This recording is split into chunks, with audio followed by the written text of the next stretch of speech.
Right then, here we go, off for the second half. Palace have a lead, and I did fancy him this afternoon. Obviously, Brentford, before we even had a real chat about who we fancied or not, scored a good goal. Ruslev put a great ball in, and Lewis Potter was just onside. It took them 4 minutes to work that out. Since then, Palace have done their dynamic best to get back in, and I mean that. I keep using the word dynamic for the Eagles, but they are.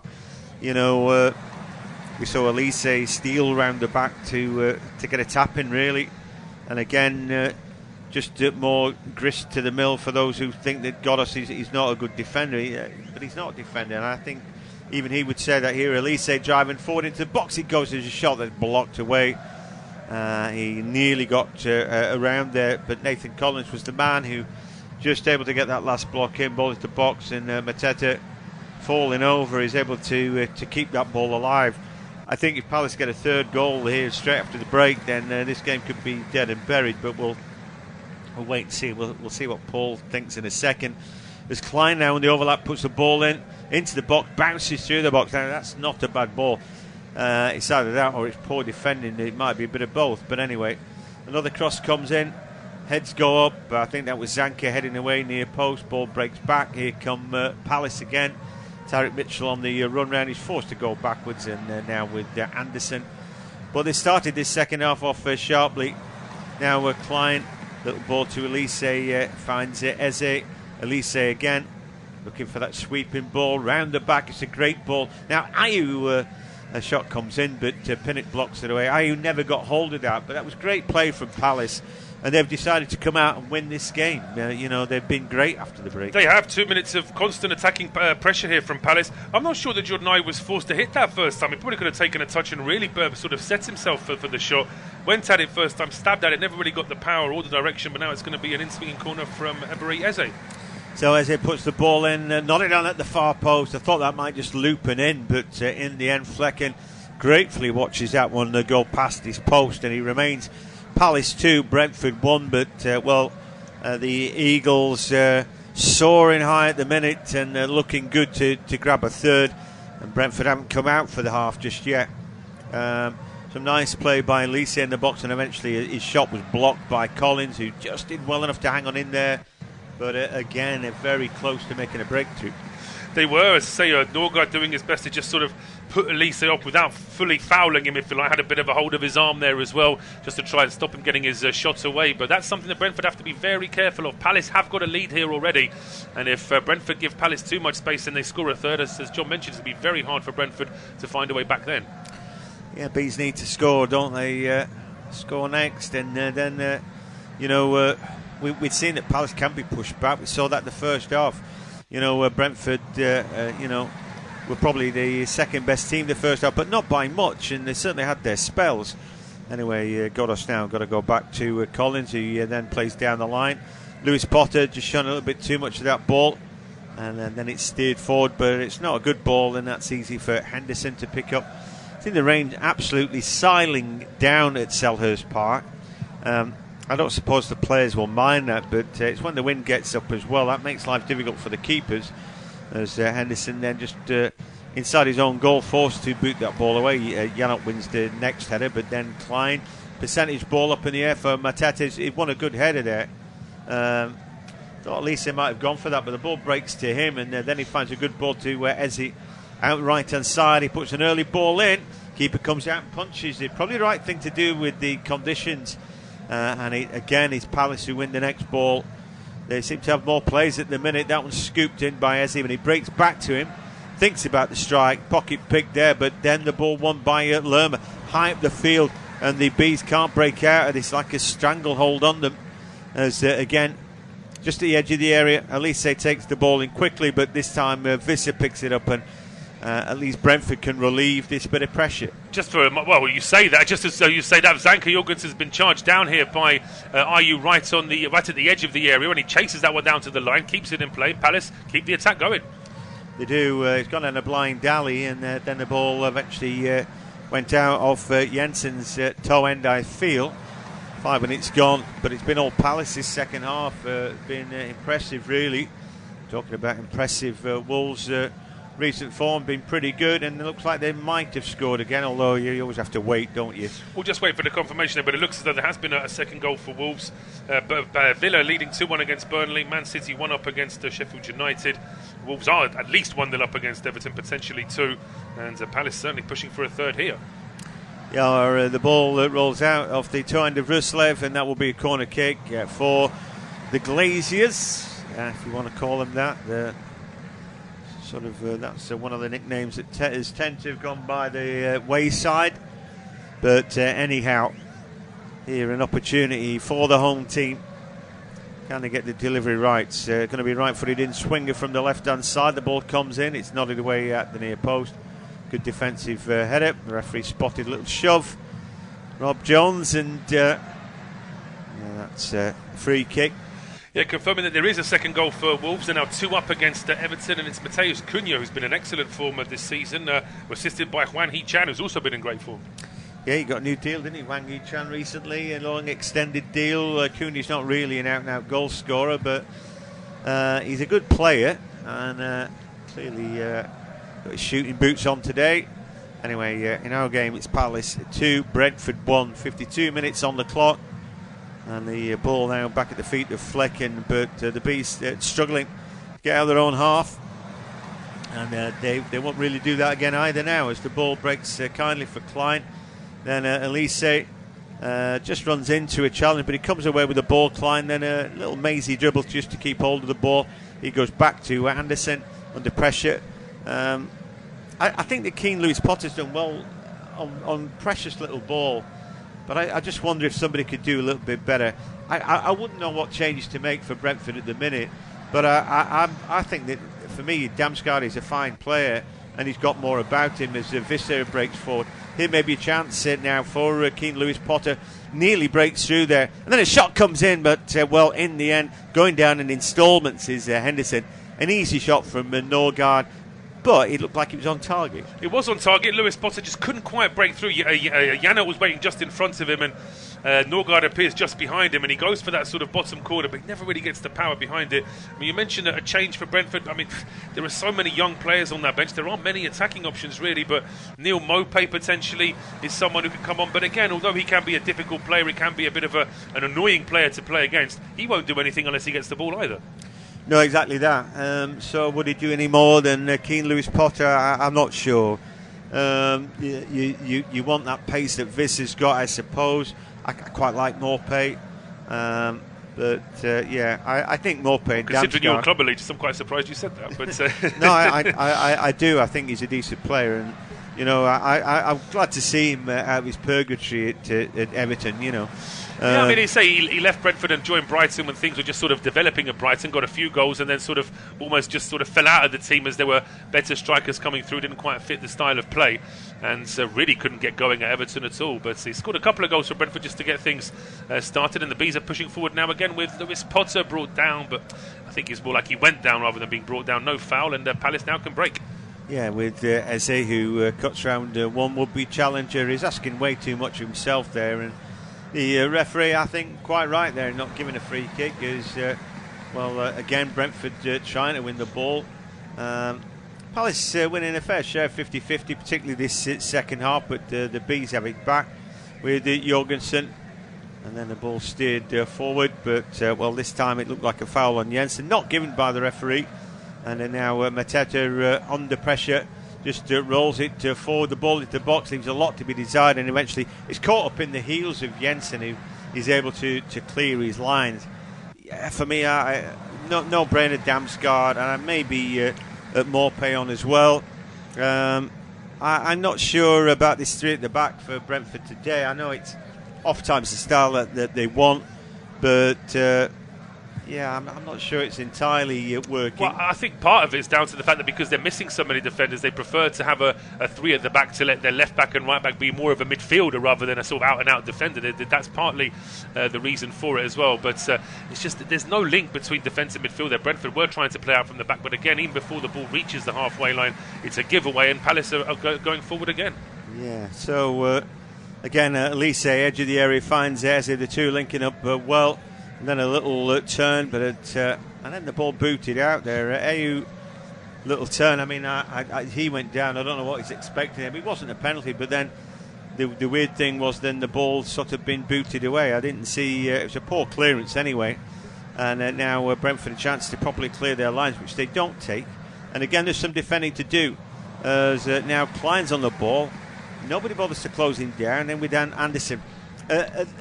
You know, at little points in this game, you know, you look at the Brentford players, you say, well, who's marking him or who's marking him? You know, and that's in the opposition half. And you think, well, that's not going to work out too well. Olise now on the ball. You know, two come to him, but he's an easy ball into the box. And on the half turn, he and Eze, you know, it's a shame they can't clone those two, Palace, because they'd run the show, wouldn't they? They look really good together. As Olise picks the ball up again. Again, he's got Janot comes to close him down. Godos still there. Klein now on the ball. He did a little ball on the inside. He just didn't find it there. But anyway, Olise back on it. Now maybe a chance for a strike. The ball goes sideways instead. They're all lining up here as the cross comes in. But that's a good pick as well. Forgot Chris Richards was on the field there. Just clocked his number. But he's more a defensive midfielder, and he's not really been needed.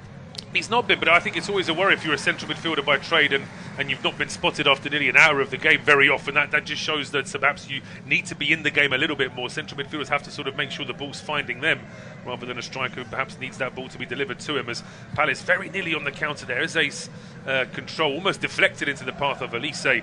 But Brentford now with the ball, and they've got to try and have some sort of method of keeping the ball a little bit longer, getting forward and actually putting Palace under pressure, because we've had 12 minutes in the second half and it's not really happened for Brentford at all yet. No, it hasn't. The only thing that Palace haven't done in this 12 minutes is score a goal. As Tarek Mitchell comes and wins the ball, then Ayew just drops the shoulder, beats the first man, then beats the second one. He's overcommitted. It's a great ball to Olise. Now he's driving, bearing down on goal. What's he going to do? Right foot strike, saved by the keeper, pushed back into place, not being cleared away, and eventually ball breaks off the back of Christian Norgard and into the grateful hands of Mark Flecken. Norgard wants time to turn and control at the edge of his own box when there's been a Palace attack. He's not going to get that sort of time. It's a bit of a... I mean, Flecken makes the save, so we won't criticise that too much, but at the same time he's pushing that straight into the middle of his own penalty area, so we're right into the danger area, but Brentford just about able to get the ball away. Yeah, that ball be a bit like a bar of soap today, and again Brentford have given it away. If anybody likes football, it makes you frustrated here. Olise again into the box. This time he makes a good cut. Little shot. Oh, and he's rolled it into the back of the net. He waited and waited, was patient. They all peeled away from him, and he's almost passed it into the back of the net. Palace 3, Brentford 1. Well, Brentford can't say that. Where's this come from? How have Palace got this third goal? They've been knocking on the door, banging on the door since the very start of this second half. Not too much reaction or emotion from Roy Hodgson, because he would say it's just about what his side deserve, considering the way they've approached this game since they conceded the first goal inside the first 2 minutes. And we'll see here as the ball is won in midfield. It's only because Jensen gives the ball away so easily, and then it's Olise. They stand. I mean, there's 5 Brentford players who are within tackling distance of Michael Olise, but nobody really stops him. Nobody tries to stop him. That's not taking any away from the control and the very clever sort of sneaky finisher from behind the defenders to deceive the keeper, but there should be more to try and stop him there, I think. Yeah, when he picks the ball up there, I think he takes 5 touches and nobody's made contact with him. He's a brilliant player though, and it's a great goal, and then he sort of scrapes the ball into the back of the net. That's intentional. It's not like, oh, it's a bad finish. It's a really good finish and a clever one, but like I said, 5 touches and nobody's made contact. You know, he is a really special player. I felt that when he first picks the ball up, it's like he's got Nathan Collins and that's all. It's almost counterintuitive that at least he's going to run into more defenders. But in the end, he's got that ball on a string. You know, the touches are all in front. There's nothing desperate. He's just keeping the ball, taking it with him to get a better angle for the shot. You know, it'd be easy to criticise Collins in that, but I don't think so. His shot comes in. It's a good one from Godos, but straight down the middle. Should be an easy save for Henderson, but nobody wants to catch the ball today because it's too slippery. Yeah, absolutely. The goalkeepers are a little bit worried about the ball just having being a little bit too slick there, and the keeper just pushing that one wide. As Thomas Frank very frustrated there as he's talking to his assistants. That they know that the situation is difficult. By the way, Man City lead 2-0 against Sheffield United. It was Alvarez with the goal for Man City. Wolves have got a third against Everton through Craig Dawson, but there's a VAR check with that one. And we're closing in on the hour mark. This game could be gone, but the Bees now need to hit back almost immediately. They've got a long throw and it's into the box, but Lerma comes to defend it, and then the next ball back in lacks quality. And they just need a bit more cutting edge. I think this is the time to make the changes and to really change it up. They're going to lose this game.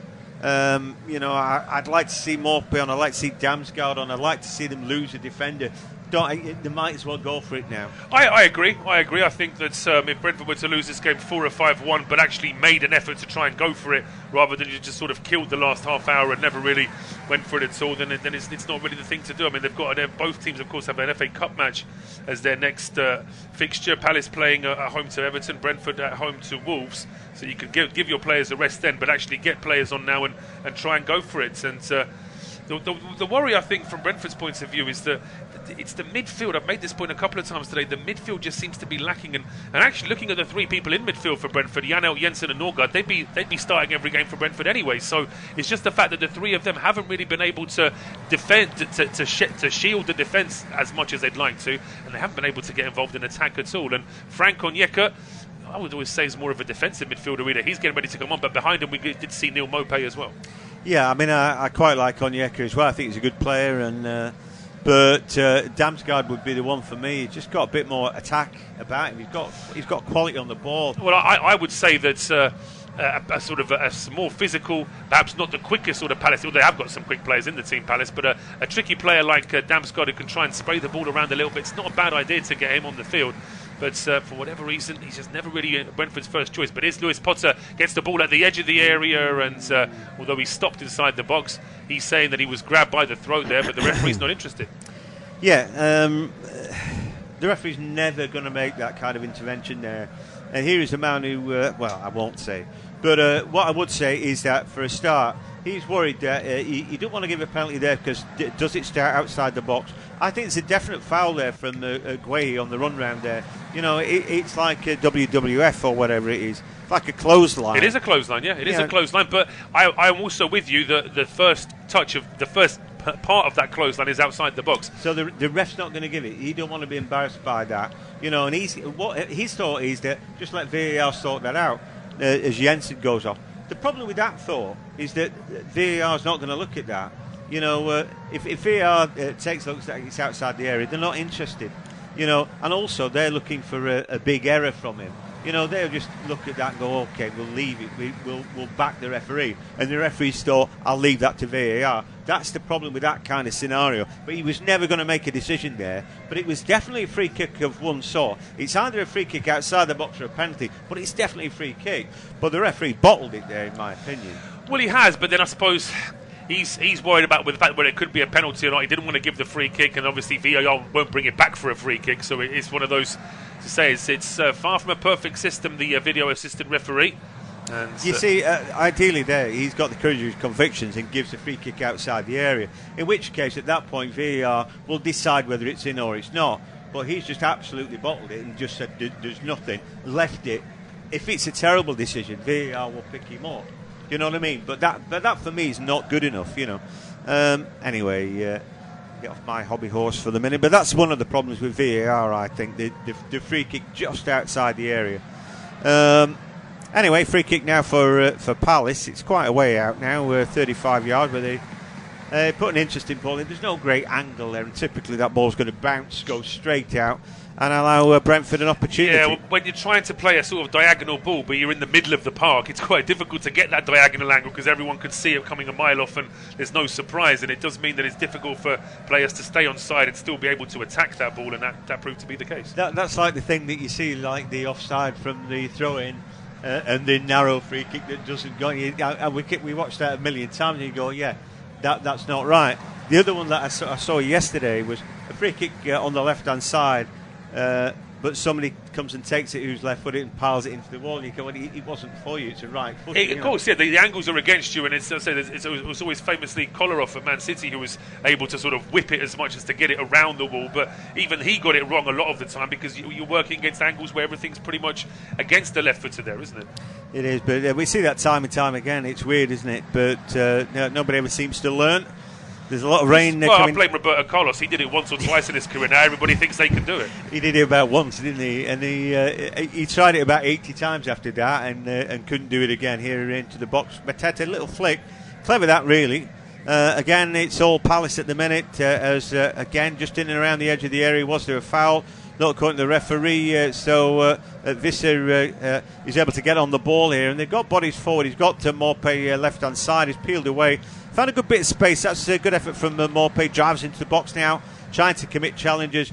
He doesn't really have any support. He touches out great, but he's done well to win the ball back, and he's back on it now. Neal Maupay again, a chance to drive in. Puts the ball into the box. Percentage ball, no better. Guehi heads away, but Brentford have it back. And again, it's with Maupay ball magnet out to Godos, then back on his inside.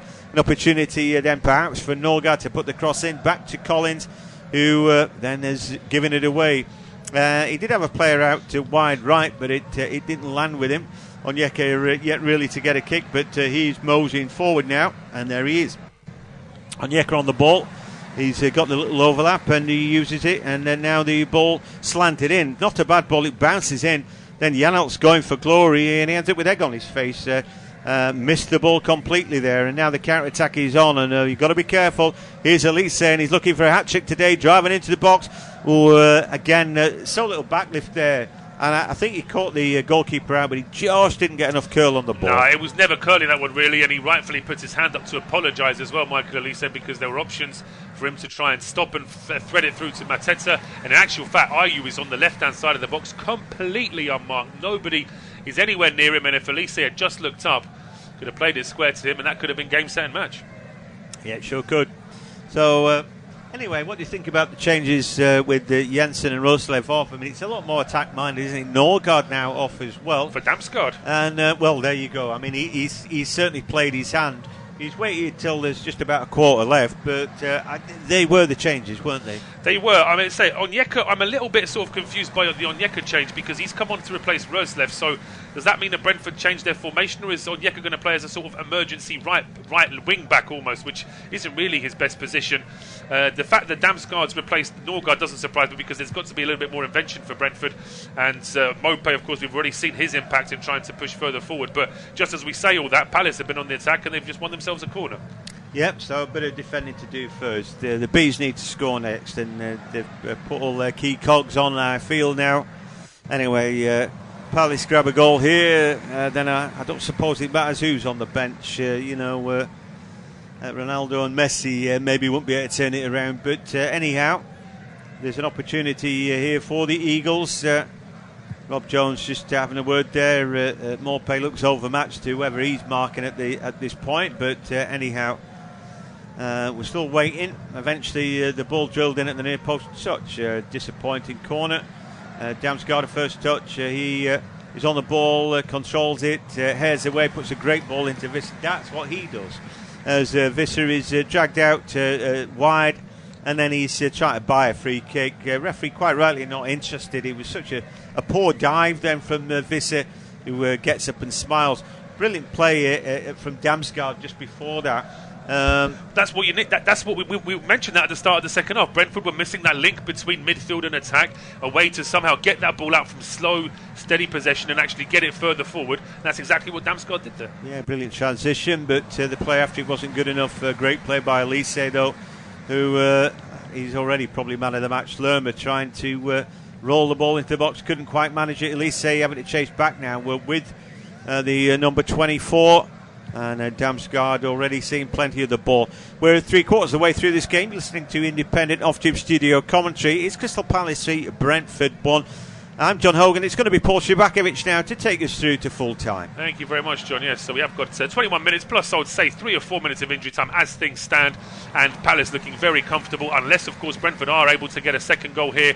All of a sudden, things could get a little bit tense. But quite frankly, the last 10 minutes, it's more likely that Palace are going to get a fourth than Brentford get a second. But wait and see how it all pans out as Neal finds Damsgaard here for Brentford, around 30 yards out from Crystal Palace's goal. It's back over towards Zanka Jorgensen on the right-hand side. It looks to me as though Keane Lewis Potter has become the sort of right winger, the right midfielder for Brentford now, as Onyeka joins on that right-hand side as well. It may well be that Onyeka is that right back for the Bees, but no easy avenue into the penalty area there as the ball over the top now for Lewis Potter, and followed into the penalty area there by Neal Maupay, but keeper Dean Henderson is out very comfortably and makes the save. So the other scores, no change. Villa 2-1 up against Burnley. Burnley are down to 10 men. Sander Bjerg's got 2 yellow cards in that game. Man City are 2 up against Sheffield United.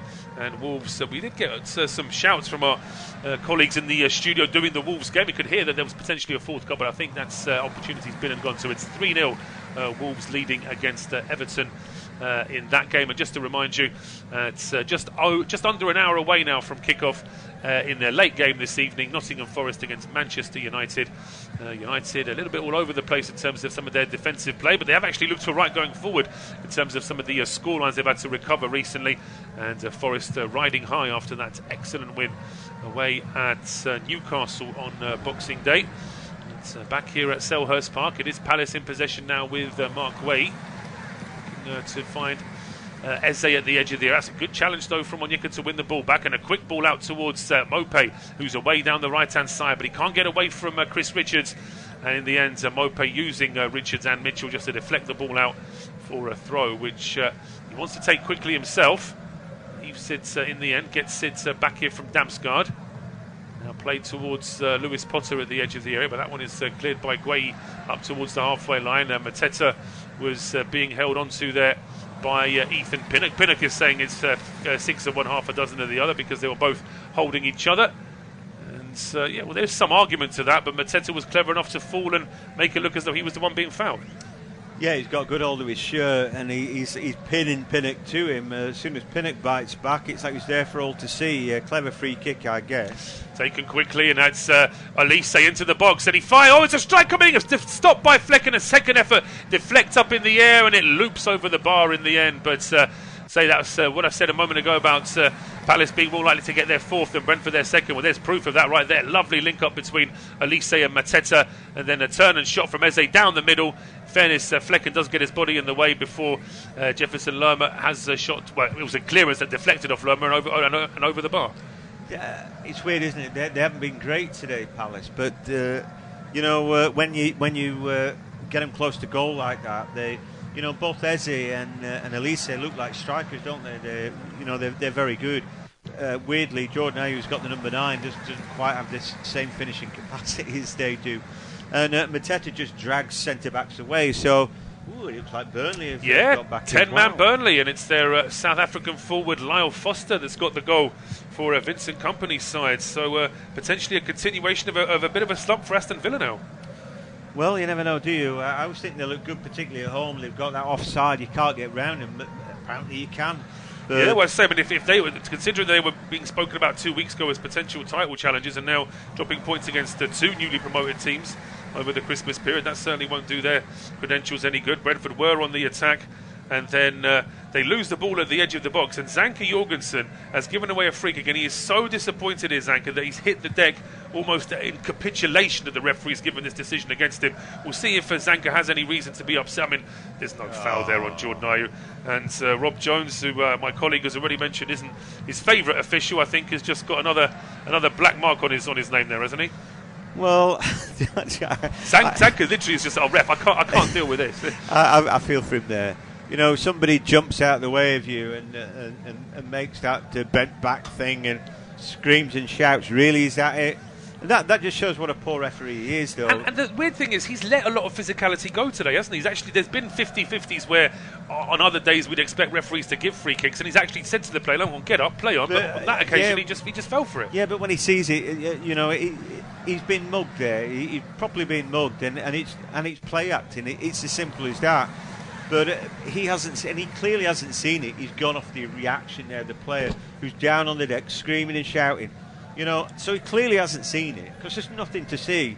And that is obvious, isn't it? Then you're a poor referee if that's the way you go about your business. Yes, I mean, it is to say, it's the consistency is what we always want from our officials, and if in the same game, never mind in the same game week, but if the same referee in the same game is giving a free kick for one thing, but then something worse is not given as a free kick, well then the consistency means the players don't really know what to do, because they've already gotten away with it or not got away with it once, and then the referee suddenly decides that this time it will be a free kick, as Neal Maupay shoved off the ball there by Jefferson Lemon. That is a free kick, and I'm not sure any official would say any differently there.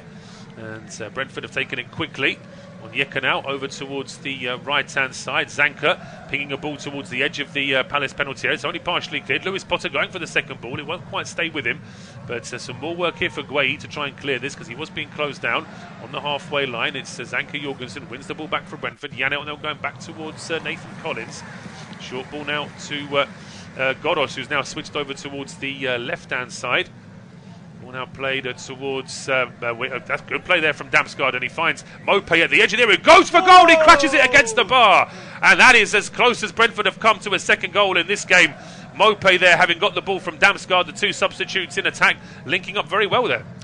It's a great strike. He's so unlucky there, isn't he? I mean, it's literally whiskers there, maybe an inch.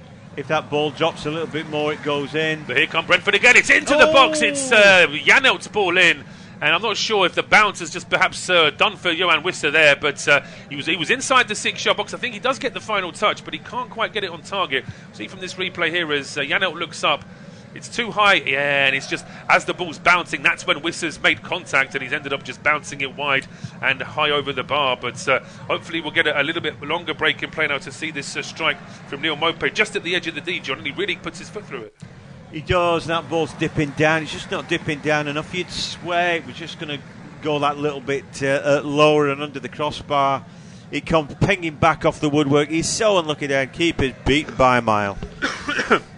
Certainly was. Henderson isn't saving that one, and it's one of those where Maupay takes that same shot, probably 2 or 3 yards further back from goal, and all of a sudden it would have been in the back of the net. But possession stats for the last 10 minutes: 68% for Brentford, just 32 for Palace. But despite that, Palace have actually had a couple of decent efforts in those last 10 minutes as well. So still plenty for Brentford to be mindful of here as they try and chase the game. It's a ball now towards the edge of the Brentford penalty area. Mateta was chasing that one, but Pinnock gets there first, plays it back to Flecken, and the goalkeeper over towards the left-hand side now for Sam Godos. Back to Nathan Collins. Collins back to Flecken. And Palace got 4 players pressing here at the edge of the Brentford penalty area, so they can't really afford to take too long with it. They finally do get it away from their own box. It's Godos now to Damsgaard, back to Godos. Nice little 1-2 between them, and it's now with Maupay on the left-hand side. Being closed down here by Michael Olise. It's Collins pushing forward towards the edge of the area, finding Godos. There's 3 waiting in the box. There's Damsgaard now, looks up, he doesn't cross it in either. But to try and find a way to getting the ball into the penalty area of Brentford, they've got players waiting. Damsgaard now trying to thread a ball through, but that's hopeful really. It's not the right cross there. Well, it wasn't a cross at all, it was a through ball that never quite worked out. And in the end it's goalkeeper Henderson that comes out and makes a save. Yeah, I mean, he's there for invention. He just sort of ran out of ideas there, didn't he? But you're hoping to see a little bit, a few more runs in and around, just to give you an idea of what to do. They were just a little bit static there. If Maupay's shot goes in and they're a whisker away, it's game on, isn't it? That would have been really deflating. Maupay's shot was good. I think he's done all right since he's come on, and there looks a bit more sort of effort and endeavour from this Brentford team, given the change that they've made. It seems a shame that you've got to wait almost until there's just a quarter left of the game to make them. I thought they could have been made a good deal before that. I think maybe thinking about it, maybe 10 minutes earlier wouldn't have been a bad idea, just to give them more chance to bed down, as Lewis Potter does really well, runs past two players, gets a ball in. The referee played a very short advantage before he decided there wasn't enough of an advantage, and he does give Brentford a free kick in a decent position. So on this occasion, referee's decision has certainly been welcomed by the visitors. There was a foul there on Lewis Potter. There was a chance for Damsgaard to cross it, but in fairness to the referee, as soon as Damsgaard cross was charged down, the referee stopped playing. Now Brentford are going to make their fourth and final change. You can make 5 in a match, but they have to be done in 3 blocks. And now, as this is the third time that Brentford have made a substitution, now it will be it. So Michael Olise, the young Ukrainian, is on here for Brentford. Didn't quite to catch who was going off there. Is it Lewis Potter that's got the hook here? In fact, it's a double change. I take it back. It's Janelt and Lewis Potter that are going to be going off. So the changes are, as Michael Olise is going to be joining the attack. Young youth player getting some time in the first team. And Michael Olise, Ukrainian, who's getting some game time as well for Thomas Frank's side recently. They're on the pitch straight away as Brentford have themselves a good free kick here. It's just a couple of yards out from the right-hand edge of the penalty area, and it's going to be a right-footed ball aimed at the edge of the 6-yard box. That's blocked by the body of Jefferson Lerma, puts it out for a corner, and Brentford still have a chance from the set piece. And we've 80 minutes now, unofficial independent off-tube studio commentary. Crystal Palace 3, Brentford 1. Yeah, there's plenty of time for them to get back in. They probably need to score this passage of play, but then there's probably about 15 minutes left, so plenty of time. Outswinger. It was very flat. It was one of those where everybody seemed to leave it and they drifted towards the near post. Wissa was there at the back post, but he missed it. It's Onyeka's ball in, which is too low, but it's Mateta's header, and that actually gets it. That actually could have ended up being a good ball towards Godos, but I think there was just a bit too much pace, so Godos leaves that, and in the end it goes out for another corner. Yeah, Visser is all by himself at the far post, but he just can't get on the end of that one. The ball hit almost too fiercely, but very nearly, a great routine. That man stealing round the back, and Visser was by himself, but just unfortunate that. Quite to get through to Brentford. Did have a throw on the right-hand side, but it was right about the halfway line. They've been forced back a little bit further now, have the Bees, but switch play over towards the left, and it's Maupay now with plenty of space, gets towards the penalty area, finds Damsgaard, and now it's on the left-hand side with Ethan Pinnock, who's putting a cross in. That gets a big deflection off Klein. Brentford with their third corner kick in just a space of around 90 seconds. Good chance here to try and test the defence again. It's going to be from the left-hand side this time. They're giving it a good go, aren't they? I think Palace are now looking to make changes. They think that they've gone a little bit flat. If this ball hits the back of the net here, game on. We'd almost handed it to Palace, but here we go. It's Godos' ball in. It's aimed at the back post. Good header away by Anderson. Maupay is there, hooks it back in. Header away this time by Richards, back towards Onyeka, who stayed just outside the box. He drops the shoulder and gets away from Jordan Ayew, then pumps the ball into the penalty area. It's another header. This time I think it comes off Guehi, and it will stay in play down the left-hand side here for Brentford, with Godos into Damsgaard. Now back to Onyeka. Onyeka with a diagonal ball, trying to pick out Maupay, who heads that in towards Selhurst. It's back with Neal Maupay. He goes for goal. He's charged down by Richards, and then Olise heads it, volleys it clear, I should say, up to the halfway line. Yeah, I don't mind there that Maupay's gone for goal. I just think, he's there to take strikes, and rather than just leaving it to somebody else, even though his shot is blocked, I think it was the right thing to do. The Bees have got ahead of steam, haven't they? They just can't let Palace off the hook here. Just got to keep pushing them back, but they've done a good job so far. Well, it's Damsgaard's ball in towards Wissa. Is he offside? The flag doesn't go up. Wissa holds on to the ball, but then he plays it back to no one. I mean, Collins was actually pointing to Wissa as to where the ball should go, but Wissa loses it, but then Collins does really well to win it back for Brentford in midfield, and there's still a half a chance here to try and get the ball into the penalty area. It's Olise now back to Godos. On the left wing, it's Damsgaard, 35 yards out. The ball into the penalty area. Anderson with the header up in the air, and then the second header in midfield there from Jefferson Lerma. But Brentford are winning every second ball right now when Palace are clearing it. They're pushing forward again. Maupay into the box now. Gets it to Janelt. Now back to Godos. Godos' ball in. It's a little bit too flat in the end. Too close to Henderson. And the keeper makes a save. It's not such a bad ball, really. He's having that ball bounce into the box, just then go on, somebody attack it. It's one of those where if the keeper gets too wrapped up in it, he can almost let it go by, like one of those Frank Lampard. Well, you can see goals, actually where the Maupay was unhappy with Wissa there. He was sort of like hands out, saying, "Well, why aren't you going for that?" Because certainly Wissa was the closest to it. But for whatever reason, I don't think he's got the instinct of an out-and-out striker. He's one of those converted winger types who, just doesn't go where the 9 would go necessarily. He's a good player and he's put a lot of effort in today, but he just lacks that sort of killer instinct, doesn't he? Yeah, but I mean, he's arguably done some of his best work for Brentford off the bench in his 2 seasons here, which isn't a bad thing, of course. But now with all the injuries, he is now sort of by default a regular starting player, which makes it just that bit more difficult, puts him under that little bit more pressure, perhaps exposes the fact that he isn't a sort of out-and-out striker by trade. Brentford try and get now from the left-hand side. Onyeka's cross is only partially cleared. Then a second header there from Jordan Ayew, but Yarmoliuk heads it to the side, and Olagikbe trying to keep it in play here for the Bees. Back towards Zanka Jorgensen, who was tripped, but the referee allows the advantage because he's able to move the ball forward. It's now Yarmoliuk back to Olagikbe from the right-hand side. It's a low cross this time. Guehi in the right place at the right time, puts the block in, and the ball is cleared. Ayew trying to keep it in play here for Palace, but he's lost it. Yarmoliuk into the box now, and again, just enough of a body check there to keep him away from getting a cross or a ball into the box. And now, good work there from Mateta, forcing a clearance there from Pinnock and a throw to Crystal Palace. Yeah, it's a great attempt here from Brentford to put pressure on and keep Palace penned in. They've done just that. They've given it a really good go. The only thing they haven't come up with is a goal, but the good play is probably merited. A step back into the game. Messi goes off. For Palace, it's like they've done their bit now. All they need to do is defend the lead, a 2-goal cushion, and at this stage, I think it's always quite a dangerous thing to just say, "All right, we defend." But when you've got a 2-goal cushion, I guess that sort of makes sense. Well, it does. We know Will Hughes, who is on now to replace Ebery Eze, and also it's going to be the young Brazilian Mateus Franco who's going to replace Jean-Philippe Mateta. And you've got to say that the big man has put a shift in for Palace there, not just in attack as well, he's been back in defence helping out. Yeah, exactly that. He's done all right. He puts himself about, but like we said, he's punching holes for others to drive into, and in that respect, he's done a good job today. They are a team, but they know the stars are.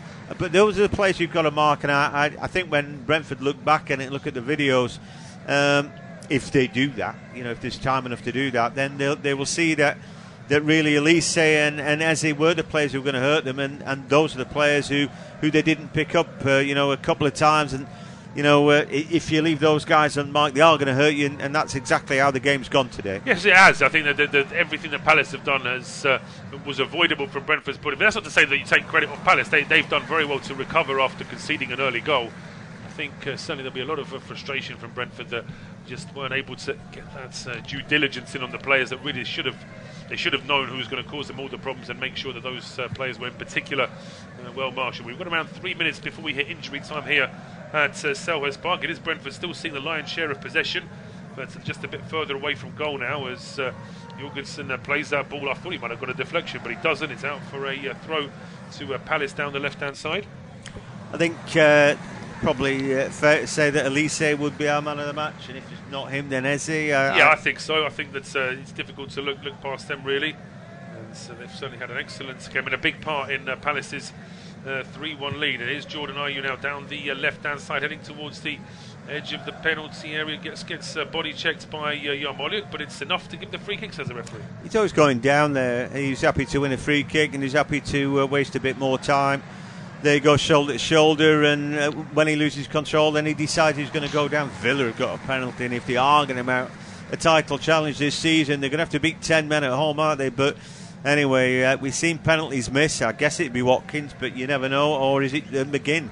Anyway, penalty it is, and we'll let you know in a second whether they manage to put it away or not. But in this game, it's a free kick for Palace, who still 2 goals to good and are happy to waste a little bit of time with this free kick. Yeah, well, Ollie Watkins, the one of Villa's regular penalty takers, he's had 2 assists today, so maybe he'll want to now get a goal for himself. And McGinn, of course, club captain, he may well fancy it as well. But back here at Selhurst Park, 88 minutes, and it's a free kick to Crystal Palace. Right on the left-hand touchline is going to be an outswinger from Michael Olise towards the edge of the 6-yard box. Headed down by Anderson, and Flecken dives. But in fairness, the Brentford keeper could probably see that one was going to bounce just wide. Yeah, I mean, he's unmarked at the far post. It's shocking stuff, really, from Brentford, and it's like they've learnt nothing ball watching. I was going to say it's not really shocking because Brentford always defend like that. And that's not even a sort of a tongue-in-cheek or sarcastic comment. They are a team that don't do much in terms of man-to-man marking, and when you look back at a whole catalogue of goals that Brentford have conceded since they've been a Premier League team, it's something that they just don't sort of pay as much attention to as you would expect them to pay attention to. They allow a lot of players to ghost in, and that's how they concede a lot of their goals. I can see why people get blindsided by stats about corners, the zonal marking is better this, that, the other. But I always think the ball itself won't score, players score, and if you let players go free, then this idea as a whole about zonal marking, where we're in good shape, we're in good positions. Brentford have been in good positions today, but they still conceded 3. Anyway, ball across, here's another opportunity. Oh, it loops up in the air, and it's just saved by Henderson. It's stopped on the line pretty much by the Palace keeper. Maupay still keeps the ball here for Brentford, going back towards Collins and Goros at the edge of the box, but now the next thought for Collins is to head further back towards the halfway line. I think the Bees, they've deserved a goal or two more than they've got. They've been dead unlucky, haven't they, in there? The ball just scraped out the death. Could easily have gone in. They've been pretty good going forward, haven't they, to say that they're without Tony and Mbumo, and those are key cogs for them. But I thought they carried a real threat today. They have. The trouble is that they've done it. Their best player, their best attacking threats have come when they've been 3-1 down, and obviously scoring when it was 0-0 after just 90 seconds. But we're going to get 4 minutes of added time in this second half. We had 6 in the first, and we probably had another minute on top of that as well.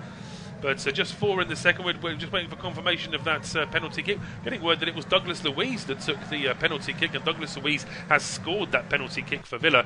That's also good for Villa to know they've got a variety of penalty takers as well. But Brentford have pushed forward, and they've won themselves a throw on the left-hand side. It's going to be launched long here by Zanka Jorgensen.